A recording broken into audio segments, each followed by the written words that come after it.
Hey everyone, welcome back to Guide to Brain. पिछले video में हमने पढ़ा था इंट्रोडक्शन टू कंप्यूटर। अगर आपने वो वीडियो नहीं देखा है तो वो वीडियो आप देख सकते हैं। उसके लिंक मैं आपको डिस्क्रिप्शन बॉक्स में प्रोवाइड कर दूंगी। तो चलिए शुरू करते हैं आज का वीडियो। और आज हम पढ़ेंगे हिस्ट्री ऑफ कंप्यूटर। इसके अंदर हम टॉपिक्स कवर करेंगे लाइक अर्ली कैलकुलेशन मेथड्स क्या होते हैं, abacus, Napier bones, Pascaline, difference engine, analytical engine, and last one is modern computer. So आज हम जो मॉडर्न कंप्यूटर, लैपटॉप या फिर मोबाइल यूज करते हैं वो एक दिन में नहीं बने, उनका डेवलपमेंट कई सालों में हुआ।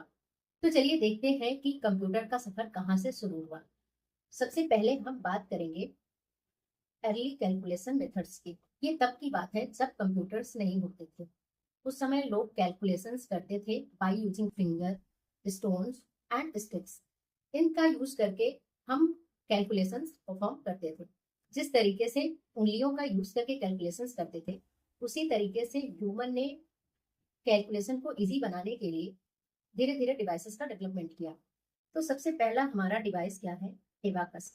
एबाकस आपका पहला कैलकुलेटिंग डिवाइस है। पुराने टाइम में सबसे पहले इसका यूज चाइना में किया गया था। एबाकस में रॉड्स और बीड्स होती हैं।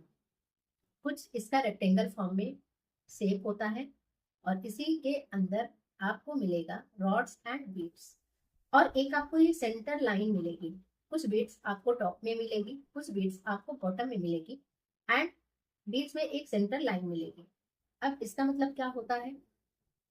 जो बॉटम वाली बीड्स हैं, एवरी रॉड की ईच बीड्स की वैल्यू 1 होती है और जो आपका टॉप में बीड्स है उसमें ईच रॉड्स के सिंगल बीड्स की वैल्यू 5 होती है। अच्छा, ये तो हो गया वैल्यू। अब बात करते हैं कि कैसे कैलकुलेशंस करते थे इसका यूज करके। और एक चीज, इसका कैलकुलेशंस मैनुअली होता था। मैनुअली यानी हम खुद से करते थे बीड्स को। जिस तरीके से हम फिंगर से करते थे, स्टोन से करते थे, वैसे ही हम बीड्स को खिसका के करते थे। अब कैसे करते थे? जैसे मान लो इनकी अभी वैल्यू 0 मानी जाएगी। जब आप ये सेंटर वाली लाइन पे बीड्स को ले जाके टच करोगे तब इसकी वैल्यू एक्टिवेट होगी। इसी तरीके से बॉटम वाला और इसी तरीके से टॉप वाला। तो चलिए एक छोटा सा कैलकुलेशन करके देख लेते हैं कि आखिर इसका कैलकुलेशन होता कैसे था। मान लीजिए हमें सिंगल डिजिट का कैलकुलेशन करना है। Let's suppose we have a value of 2 + 5। हमारे पास में 2 + 5 है और इसको हमें ऐड करना है।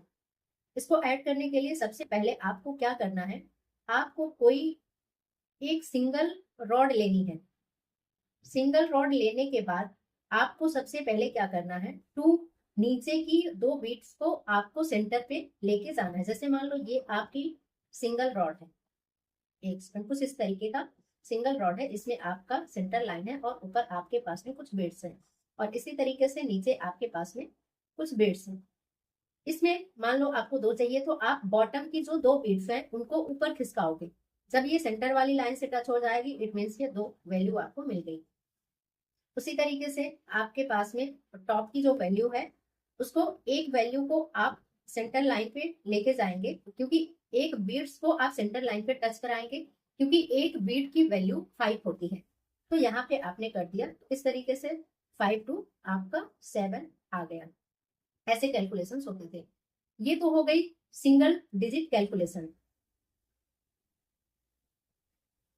अगर मान लीजिए हमें मल्टी डिजिट कैलकुलेशन करना है, लाइक 2 डिजिट का कैलकुलेशन अगर हम परफॉर्म करना चाहते हैं तो हम कैसे करेंगे?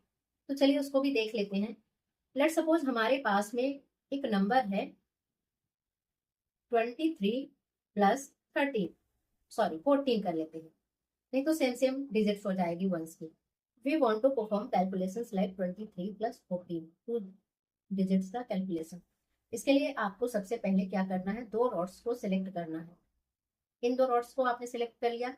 अब इसमें से आपका जो राइट वाला रॉड है वो वंस होगा यानी इकाई, और लेफ्ट वाला रॉड क्या होगा? वो टेंस होगा यानी दहाई।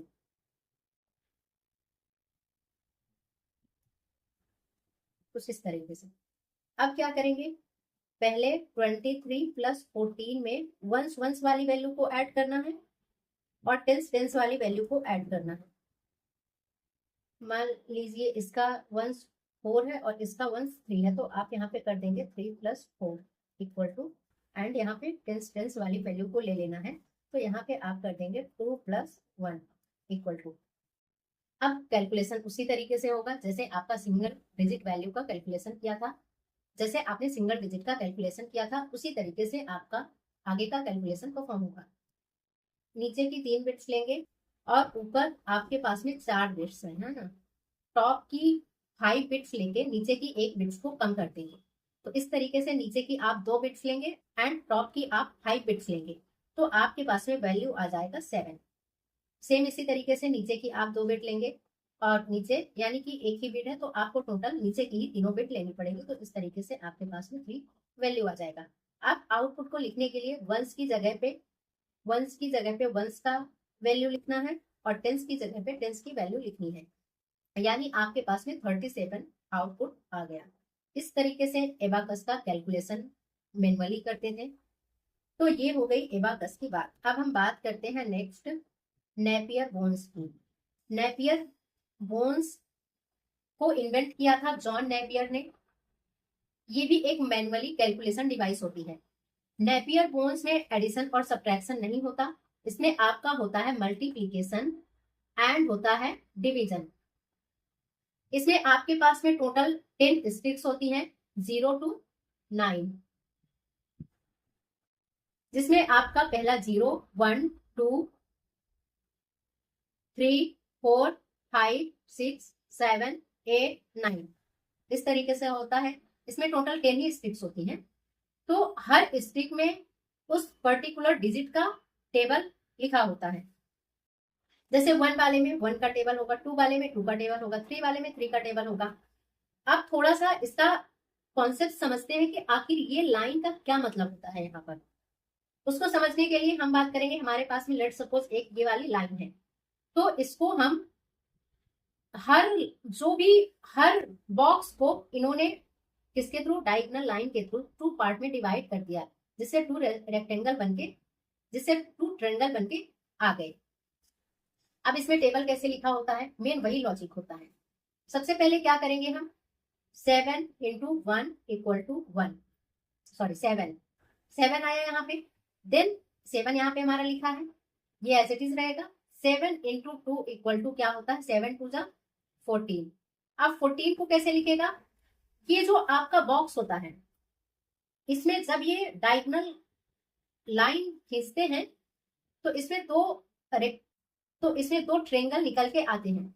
एक ट्रायंगल को हम वंस बोलते हैं यानी इकाई, दूसरे को हम टेंस बोलते हैं यानी दहाई। तो हमारे पास में 14 आया, 7 × 2 = 14। इस 14 को हम इसमें कैसे लिखेंगे, 4 को हम वंस वाली वैल्यू को वंस के स्थान में लिखेंगे, टेंस वाली वैल्यू को टेंस के स्थान में लिखेंगे। इसी तरीके से पूरा टेबल डिफाइन होता है और यही मतलब होता है डायगोनल लाइन का। अब सवाल ये है कि इसको कैलकुलेट कैसे करते हैं। मान लीजिए हमें 25 × 5 करना है, तो उसके लिए सबसे पहला हमारा काम क्या होना चाहिए, हमें 2 स्टिक को सिलेक्ट करना है। कौन कौन सी, 2 और 5 को सिलेक्ट करना है। एक हमारे पास में ये है 2 का और ये है हमारे पास में 5 का। इसके बाद मल्टीप्लाई बाय किसके साथ है, 5 के साथ है, यानी हमें 5th रो पे जाना है। ये हमारी 5th रो है, राइट। अब इसको मल्टीप्लाई कैसे करना है, सबसे पहले हम क्या करेंगे, इनको अलग करेंगे, यानी 2 को पहले 5 के साथ मल्टीप्लाई करेंगे एंड देन 5 को फिर 5 के साथ मल्टीप्लाई करेंगे। 2 को 5 के साथ मल्टीप्लाई किया, कितना आया, 5 2 = 10। 5 को 5 के साथ मल्टीप्लाई किया, कितना आया, 25। अब मेन सवाल यहाँ पे है कि अब इसको हम मेन इसका जो आउटपुट है, रिजल्ट है, उसको कैसे डिक्लेयर करें। तो सबसे पहले हमारे पास में ये कॉलम है, इधर हमारा वंस है और इधर हमारा टेंस है। वंस के साइड वंस की वैल्यू यानी 5 × 5 वाली वैल्यू रखेंगे, ये वंस की वैल्यू है, एंड टेंस के साइड टेंस की वैल्यू यानी 2 × 5 = 10 रखेंगे। तो सबसे पहले हम वंस साइड से 5 को एज इट इज वंस के प्लेस पे रख देंगे। इसके बाद क्या करेंगे, जो हमारा 2 बचेगा इसको कैरी फॉरवर्ड करेंगे। कैरी फॉरवर्ड किया तो ये 10 के साथ जाके क्या हो जाएगा, +2 हो जाएगा। तो ये ऐड होके क्या आ जाएगा, 10 + 2 = 12 हो जाएगा। तो यहाँ पे आपका टेंस के स्थान पे 12 आ जाएगा। इस तरीके से 25 5 जा 125 होता है। ये आपका फाइनल रिजल्ट आएगा। अगर आपको इसमें कोई डाउट्स है कैलकुलेशन के टाइम पे या फिर कोई और, तो आप कमेंट बॉक्स में ड्रॉप कर सकते हैं। मैं अपनी तरफ से पूरी कोशिश करूंगी कि मैं आपके सारे डाउट्स को क्लियर कर सकूं। ये आपका नेपियर बोन्स कंप्लीट हो गया। अब हम बात करते हैं पास्कलाइन। पास्कलाइन बेसिकली ये भी एक कैलकुलेटिंग डिवाइस होती है। इसमें सर्कल के जैसे कुछ इसका यंत्र होता है, टूल होता है, और इसमें आपका 0 से लेकर 9 तक के डिजिट्स होते हैं। इसमें पास्कलाइन में होता है, और इसका जो इन्वेंशन है वो ब्लेस पास्कल नाम के वैज्ञानिक ने किया था, और उन्हीं के नाम के आधार पर इसका नाम पास्कलाइन रखा गया। ये व्हील के जैसे काम करता है, जैसे कार की स्टीयरिंग होती है जिससे हम ड्राइविंग करते हैं, उसके लॉजिक पे ये काम करता है। अब अगर आप चाहते हैं कि मैं पास्कलाइन का भी कैलकुलेशन डिटेल में बताऊं, तो आप मुझे कमेंट बॉक्स में ड्रॉप कर सकते हैं। नेक्स्ट हम बात करेंगे डिफरेंस इंजन की। अब हम बात करते हैं डिफरेंस इंजन की। चार्ल्स बेबेज ने डिफरेंस इंजन का आइडिया दिया था, और उन्होंने कब आइडिया दिया था, 1642 में, जो एक ऑटोमेटिक कैलकुलेटिंग डिवाइस था जो इलेक्ट्रॉनिक से चलता था। देन उन्होंने क्या किया, एक और कैलकुलेटिंग डिवाइस बनाया विच इज एनालिटिकल इंजन। इसको इन्होंने इन्वेंट किया 1822 में। इसका डिजाइन भी इन्होंने दिया। अब एनालिटिकल इंजन जो है वो इलेक्ट्रॉनिक से चलता था, ऑटोमेटिक कैलकुलेटिंग डिवाइस इसे कहा जाता है। ये बेसिकली आईपीओ साइकिल को फॉलो करता था। Input, process and output. ये पहले क्या करता था, यूजर से इनपुट लेता था, उस इनपुट को प्रोसेस करता था, और फिर हमें मीनिंगफुल इंफॉर्मेशन देता था विच इज कॉल्ड आउटपुट। जो आज के मॉडर्न कंप्यूटर हैं उनका कॉन्सेप्ट इसी के बेस पे लिया गया था, और यही रीजन है कि चार्ल्स बेबेज को फादर ऑफ कंप्यूटर कहा जाता है। Next is modern computer. हमारे जो आज के कंप्यूटर हैं जो कि बहुत फास्ट हैं, रिलायबल हैं, और बहुत ही फास्टेस्ट तरीके से हमारे कैलकुलेशंस को करते हैं। मॉडर्न कंप्यूटर के अंदर आपका इनपुट आता है। इनपुट का फुल फॉर्म है इलेक्ट्रॉनिक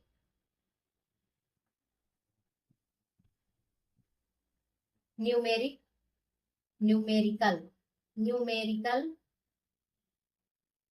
इंटीग्रेटेड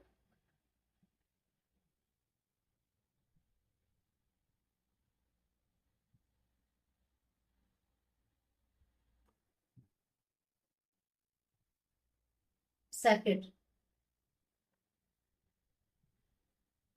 ये होता है इनपुट का फुल फॉर्म। देन आपका है, ये एक ओवरव्यू है आपके पास में, जिसमें आप देख सकते हैं कि आपके हिस्ट्री का स्टार्टिंग से लेके एंडिंग तक के, आज तक के जितने भी कैलकुलेटिंग डिवाइस हैं, जितने भी कंप्यूटर डेवलप हुए हैं, वो सब यहाँ से अर्ली कैलकुलेशन मेथड से शुरू होकर मॉडर्न कंप्यूटर तक पहुंचे हैं। तो ये रहा आपका हिस्ट्री ऑफ कंप्यूटर, जिसमें हमने बेसिक नॉलेज कलेक्ट किया। अब अगले वीडियो में हम डिस्कस करेंगे जनरेशंस ऑफ कंप्यूटर क्या होते हैं, और कौन से जनरेशन में कौन सा डिवाइस लॉन्च हुआ था। तो आज के लिए इतना ही, मिलते हैं नेक्स्ट वीडियो में। तब तक के लिए bye bye. Thanks for watching this video.